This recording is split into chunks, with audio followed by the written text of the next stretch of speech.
ഹൃദയവാതിൽ നിനക്കായി ഞാൻ തുറന്നിടുന്നു. യേശുവേ എൻ ഹൃത്തിൽ വന്നിടണേ.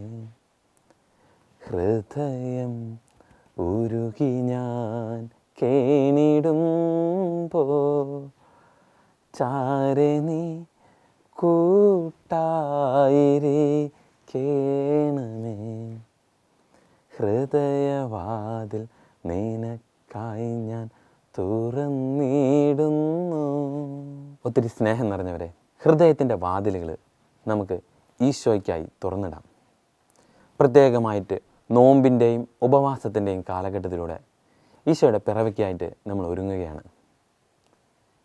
ഈശോ നമ്മുടെ ഹൃദയത്തിൽ വന്ന് പിറക്കുവാൻ നമുക്ക് ആഗ്രഹിച്ച് പ്രാർത്ഥിക്കാം. അതിനുവേണ്ടി നമ്മുടെ ഹൃദയങ്ങൾ ഈശോയ്ക്ക് നമുക്ക് തുറന്നിട്ട് കൊടുക്കാം. പ്രിയപ്പെട്ടവരെ, ഈശോ നമ്മുടെ ഹൃദയത്തിൽ പിറക്കുമ്പോഴാണ് നമ്മുടെ ജീവിതവും ധന്യമാകുന്നത്, നമ്മുടെ ജീവിതത്തിലും നന്മ ഉണ്ടാകുന്നത്. നമ്മൾ ചെറുപ്പം തൊട്ടേ കേട്ടിട്ടുള്ളതാണ്, 1000 പുൽക്കൂടുകളിൽ ഉണ്ണി പിറന്നാലും നമ്മുടെ ഹൃദയത്തിൽ ഈശോ പിറക്കുന്നില്ലെങ്കിൽ പിന്നെ ക്രിസ്തുമസ് നമുക്കൊരു അനുഭവമല്ല. സ്നേഹം നിറഞ്ഞവരെ, നമ്മുടെ ഉള്ളിലും ഈശോ പിറക്കുവാൻ നമുക്ക് ആഗ്രഹിച്ച് പ്രാർത്ഥിക്കാം. പ്രത്യേകമായിട്ട് ഈ കാലഘട്ടത്തിൽ നമുക്കെല്ലാവർക്കും അറിയാം, ബിസിനസ്സിൻ്റെ ഒരു കാലഘട്ടം. എന്ത് നമുക്ക് ലഭിക്കും എന്ന് ചിന്തിച്ച് മറ്റുള്ളവരെ സ്നേഹിക്കുന്ന ഒരു കാലഘട്ടം. പ്രിയപ്പെട്ടവരെ, യഥാർത്ഥത്തിൽ ഈ ലോകത്തിൽ നിറഞ്ഞിരിക്കുന്നത് എന്താണ്? നന്മയാണോ തിന്മയാണോ? സൃഷ്ടികർമ്മത്തിൻ്റെ അവസാനത്തിൽ ദൈവം പറയുന്നുണ്ട്, എല്ലാം നന്നായിരിക്കുന്നു. താൻ സൃഷ്ടിച്ചതെല്ലാം നന്നായിരിക്കുന്നു എന്ന് ദൈവം പറയുന്നു. നമ്മളെല്ലാവരും ഈശോയുടെ സൃഷ്ടിയിൽപ്പെട്ടവരാണ്. അതുകൊണ്ട് തന്നെ നമ്മളിലും ധാരാളമായുള്ളത് ആ നന്മ തന്നെയാണ്. പക്ഷേ നമ്മുടെ ഉള്ളിലുള്ള ചെറിയ ചെറിയ ആ പുള്ളിക്കുത്തുകൾ, ആ ചെറിയ ചെറിയ തിന്മകൾ, അത് കൊട്ടിഘോഷിക്കപ്പെടുമ്പോഴാണ് നമുക്കും തോന്നുന്നു തിന്മയാണ് ലോകത്തിലെന്ന്. മാധ്യമങ്ങളിലൂടെയും പത്രങ്ങളിലൂടെയൊക്കെ തിന്മ കൊട്ടിഘോഷിക്കപ്പെടുമ്പോൾ നന്മ ഉള്ളിലേക്ക് ഒതുങ്ങുകയാണ്. യഥാർത്ഥത്തിൽ നന്മ നിറഞ്ഞ ഒരു വ്യക്തിയായി മാറാൻ നമുക്ക് ശ്രദ്ധിക്കാം. പ്രത്യേകമായിട്ട് നമ്മുടെ ഉള്ളിലുള്ള ആ നന്മയെ നമ്മൾ അന്വേഷിക്കുമ്പോൾ, ദൈവത്തിലേക്ക് നമ്മൾ നടന്നെടുക്കുവാൻ നമ്മൾ പരിശ്രമിക്കുമ്പോൾ ദൈവം നമുക്കും തരുന്നുണ്ട് സ്റ്റാറുകൾ, വഴികാട്ടികൾ, നക്ഷത്രങ്ങൾ. പ്രിയപ്പെട്ടവരെ, നൂറ്റാണ്ടുകൾക്ക് മുൻപ് പൂജ രാജാക്കന്മാർ ഈശോയുടെ ജനനത്തിന് വേണ്ടി അന്വേഷിച്ച് അവർ ഇറങ്ങിത്തിരിക്കുമ്പോൾ ദൈവം അവർക്കും നൽകുന്നുണ്ട് ഒരു സ്റ്റാർ, ഒരു നക്ഷത്രം. അവരുടെ ജീവിതത്തിലെ വഴികാട്ടിയായി ഈശോയുടെ പുൽക്കൂട്ടിലേക്ക് അവരെ നയിക്കുന്ന ഒരു നക്ഷത്രം. ഈശോയെ തേടി നമ്മളും ഇറങ്ങുമ്പോൾ നമ്മുടെ ജീവിതത്തിലും ദൈവം തരുന്നതുണ്ട് ഇതുപോലെ ഓരോ നക്ഷത്രങ്ങളെ. ആ നക്ഷത്രങ്ങൾ നമ്മളെ ദൈവത്തിലേക്ക് അടുപ്പിക്കുന്നതായി നമ്മൾ കാണും. നൂറ്റാണ്ടുകൾക്ക് മുമ്പ് ആ പൂജ രാജാക്കന്മാർ ഈശോയുടെ ആ ബത്ലഹേമിലേക്ക്, ആ പുൽക്കൂട്ടിലേക്ക് അവർ ചെല്ലുമ്പോൾ ഈശോയെ അവർ കണ്ട് ആരാധിച്ച് വണങ്ങി അവർ പോകുന്നത് മറ്റൊരു വഴിക്കാണെന്ന് സുവിശേഷകൻ നമ്മുടെ മുൻപിൽ തുറന്നു കാണിക്കുന്നുണ്ട്. ഈശോയെ അനുഭവിച്ച് അറിഞ്ഞ് ജീവിക്കുന്ന നമുക്കും ദൈവം തരുന്നത് മറ്റൊരു വഴിയാണ്. നമ്മുടെ പഴയ വഴികളെല്ലാം അടയ്ക്കപ്പെടുകയാണ്. പുതിയൊരു വഴി നമുക്കായി തുറന്നു തരുന്നു. നമ്മുടെ ഈ ജീവിതത്തിൽ ഈശോ പ്രത്യേകമായി പ്രത്യക്ഷപ്പെടുമ്പോൾ, പ്രത്യേകമായി നമ്മുടെ ഹൃദയത്തിൽ ഈശോ വന്ന് പിറക്കുമ്പോൾ, പരിശുദ്ധാത്മാവ് നമ്മുടെ ഉള്ളിൽ നിറയുമ്പോൾ നമ്മുടെ ജീവിതങ്ങളും മാറി മറിയപ്പെടുകയാണ്. ഈശോയ്ക്ക് വേണ്ടി ജീവിക്കുന്ന നല്ല മക്കളായി, ഈശോയ്ക്ക് സാക്ഷികളായി ജീവിക്കുവാൻ ദൈവം നമ്മളെ തിരഞ്ഞെടുത്തിരിക്കുകയാണ്. നമുക്ക് ആഗ്രഹിച്ച് പ്രാർത്ഥിക്കാം. പ്രത്യേകമായിട്ട് ഈ നോമ്പിൻ്റെ ഉപവാസത്തിൻ്റെ കാലഘട്ടത്തിൽ ഈശോയുടെ വരവിനായി, ഈശോയുടെ പിറവിക്കായി നമ്മുടെ ഹൃദയങ്ങൾ നമുക്ക് തുറന്നിട്ട് കൊടുക്കാം. ഈശോ നമ്മുടെ ഹൃദയത്തിൽ വന്ന് പിറക്കട്ടെ. സമാധാനവും സന്തോഷവും നമ്മുടെ ഉള്ളിൽ നിറയട്ടെ. പ്രിയപ്പെട്ടവരെ, ഇന്നത്തെ ഈ ദിവസത്തിൽ തിരുസഭ നമുക്ക് നൽകുന്നത് നല്ല വൃക്ഷത്തിൻ്റെയും ചീത്ത വൃക്ഷത്തിൻ്റെയും ഒരു കഥ തന്നെയാണ്. പ്രിയപ്പെട്ടവരെ, നല്ല വൃക്ഷവും ചീത്ത വൃക്ഷവും എങ്ങനെ തിരിച്ചറിയും? കൃത്യമായിട്ട് സുവിശേഷകൻ തന്നെ പറയുന്നുണ്ട്, ഫലത്തിൽ നിന്ന് നമുക്ക് വൃക്ഷത്തെ തിരിച്ചറിയാം. ചീത്ത വൃക്ഷം നല്ല ഫലങ്ങളോ നല്ല വൃക്ഷം ചീത്ത ഫലങ്ങളോ തരുന്നില്ല.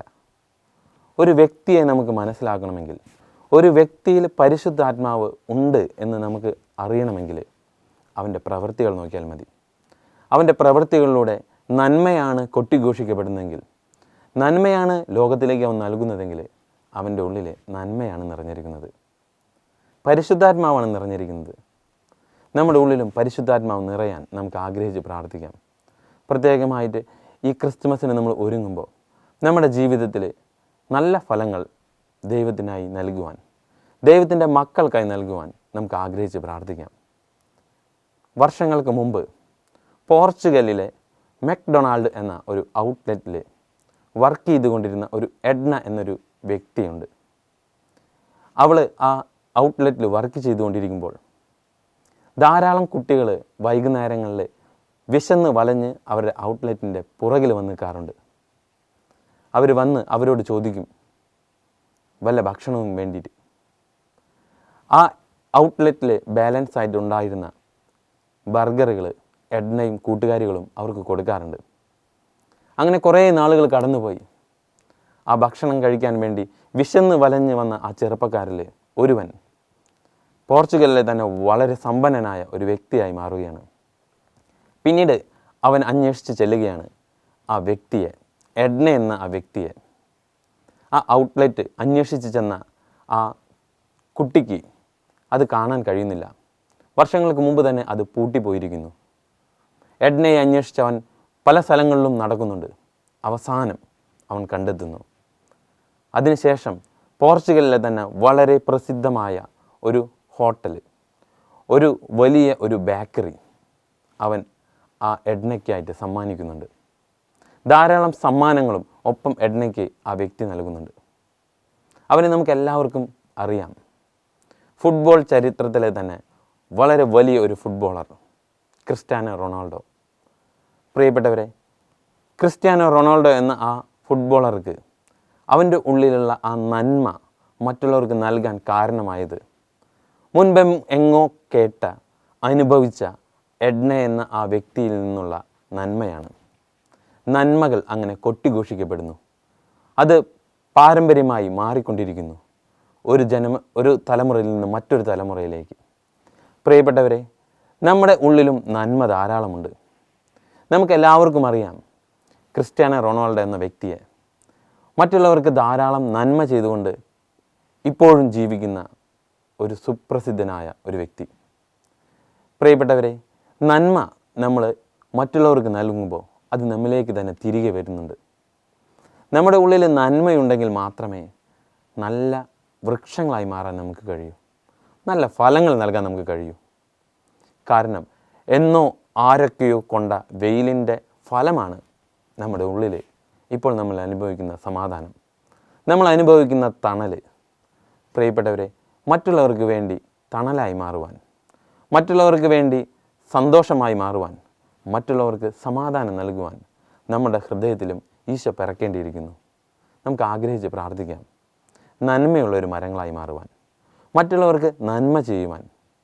ഈശോയുടെ പിറവി എല്ലാവരിലും ഉണ്ടാകട്ടെ എന്ന് ആശംസിച്ചുകൊണ്ട് ഒത്തിരി സ്നേഹത്തോടെ ദൈവത്തിൻ്റെ കൃപകളും ദാനങ്ങളും സമാധാനവും നിങ്ങൾ എല്ലാവരിലേക്കും നിറയട്ടെ എന്ന് ആശംസിച്ചുകൊണ്ട് ക്രിസ്തുമസിൻ്റെ എല്ലാവിധ ആശംസകളും മംഗളങ്ങളും സ്നേഹപൂർവ്വം നേരുന്നു.